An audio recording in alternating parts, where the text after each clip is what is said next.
Have been kind of MIA for a couple days. I had a very jacked up experience at one of my shifts that's never seen before in my entire life. It's this will top this will be the top of my experience of demonic, where if you don't think heaven and hell is real, and you don't think that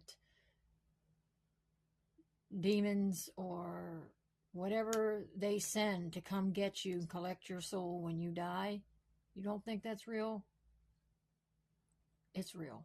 It's taken me a couple days to pull myself together, because the after effects of it and being in this situation and being around this has affected. It'll affect you. You guys ever see the movie Ghost with Patrick Swayze? This was even worse. This fella had been, he had hospice and everything, but he had been lingering for a couple days. I know how to make the family feel at ease, but this situation, there was nothing I could do. All forth. The family was believers. The guy dying was not. And a lot of times they'll tell me the history of, they want to talk about the family member that's passed away and how good they were and what they've done and how they did with their life and how they're good with this person, their family. This family basically told me this guy was a scumbag, deadbeat dirtbag. The one family member just come out and told me, and I don't ever talk bad about people's family members or anything. That's just, you don't do that. You got to go in these situations neutral. You're just there to be support and do your nursing and do what you got to do and follow doctor's orders and the family's requests and stuff. This woman just straight out said, this guy, my dad was a narcissist. He was a hardcore narcissist. He was selfish. He abandoned us multiple times. He abandoned our mother, left us with nothing, jumped from woman to woman. They had, on several occasions, he had found good women and he hurt them, and through them, it just treated them like garbage. And these women were, this stuff.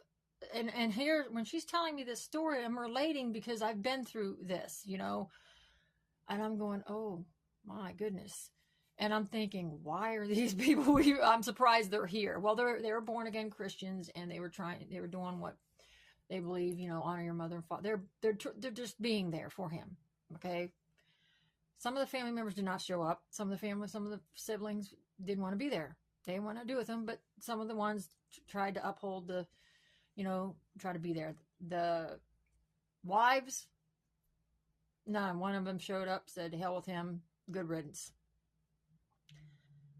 This guy did some dirty stuff to people.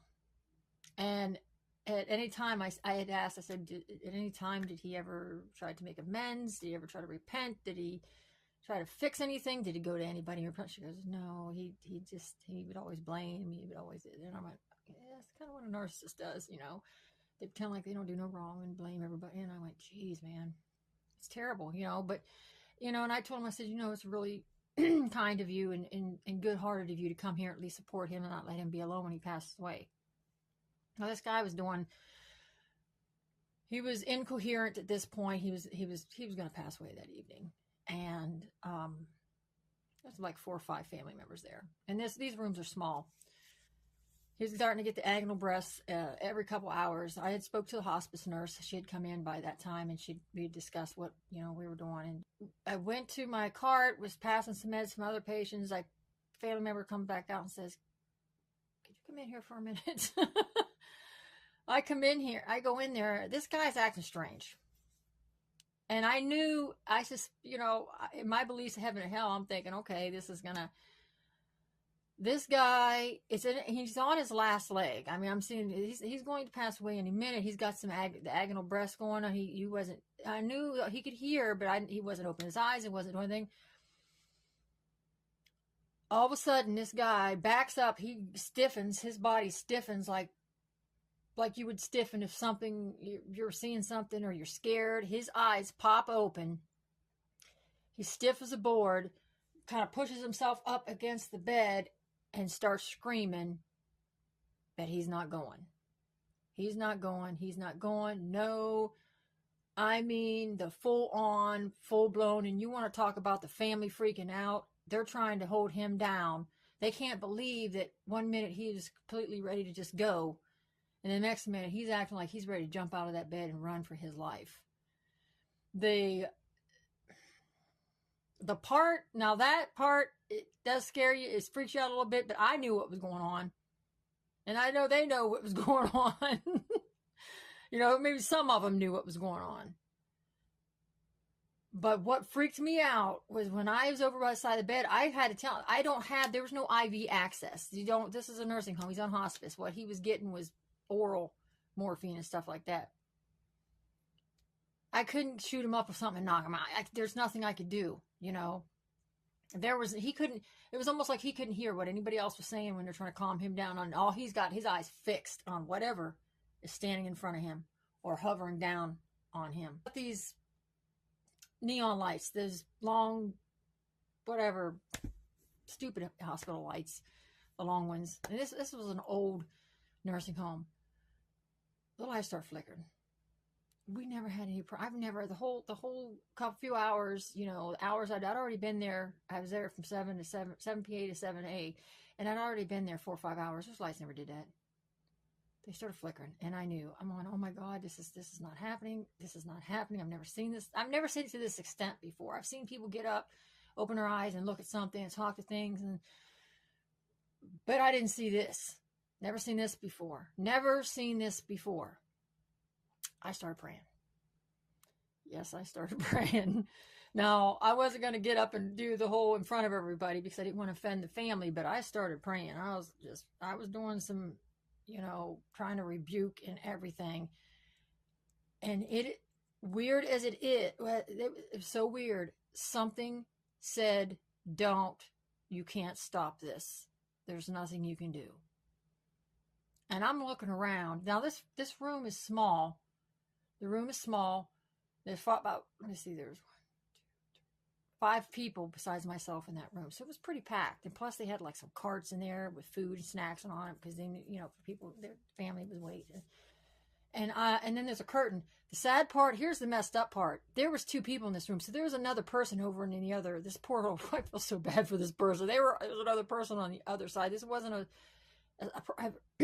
this was not a private room. So there's a curtain drawn, and there's another person over there hearing all this, probably having a heart attack because they could not believe what was going on. So the curtain's closed onto that side, and I'm standing up against that curtain looking down at the person, and there's nothing we can do. I'm praying. So I'm standing there praying, and I hear this, stop. There's nothing you can do. There's nothing you can do to stop this.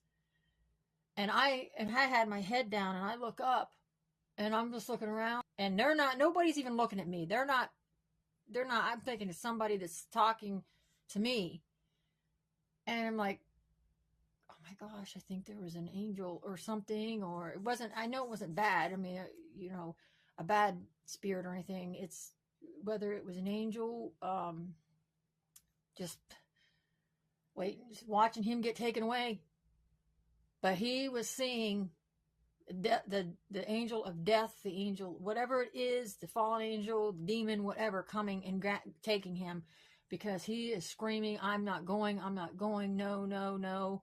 And that man literally went from that screaming and hollering to just the last breath, boom, done.